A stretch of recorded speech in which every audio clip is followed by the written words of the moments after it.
We were talking about how you're at an age where you no longer you're you no longer appeal in the same way as you used to, maybe. I think there's more to it than that. So let's start Okay. here. Okay. But you're not old yet, but you're not like you're No. still somewhat Okay. about your We appearance. have a real dichotomy here, so a contradiction, which I'm glad to pass on to Cadell later. The contradiction is that we have gone into youth worship more than ever. People are taking Snapchat and TikTok seriously. They really are. It's that weird. The youth worship culture that we inherited from the 1960s is probably peaking at the moment. This is happening at the same time as the world population is aging at a rapid pace.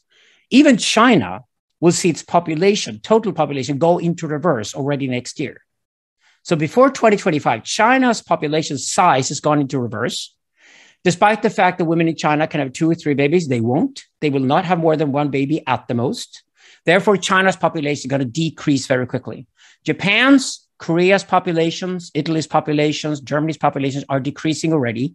The few countries that have a still increasing population in the West, like Sweden and the United States, only have so because of large immigration. So we're already seeing a decreasing population. But more importantly, the population overall is aging very quickly. So the funny thing is that historically, speaking about archetypology, we allowed young people to run around and roam and have energy, and we admire them for it. But we never fooled them into believing they had any kind of wisdom. Now we nurtured an entire young generation in the West thinking they're smart and wise.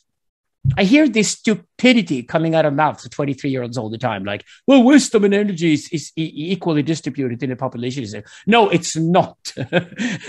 Without life experience, you cannot have wisdom, period, right?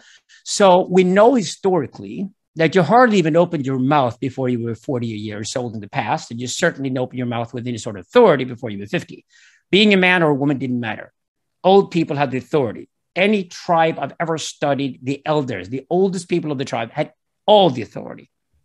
So because they've lived around longer, they know more. And they're also more balanced and they're more harmonious. They're not, controlled by the hormones the way teenagers and young people are. And now we've gone into this reversal after 1945, when youth worship coming out of American pop culture, it became a global phenomenon. And now these two forces are crushing up against each other. Wisdom and energy, we used to call them, we were nice to them, but actually wisdom and energy as we know them in today's culture, not even communicating one another.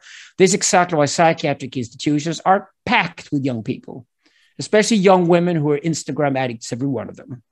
They completely lost it. They have no direction, and they still won't listen to anybody as old as themselves.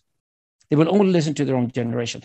This is something I would love to address tonight if you want to go into that discussion. But I think sociology of the ages is absolutely necessary. We need to develop it quickly. We need to understand what we're good at when we're 20, 30, 40, 50, 60 years old, and not try to pretend anything else.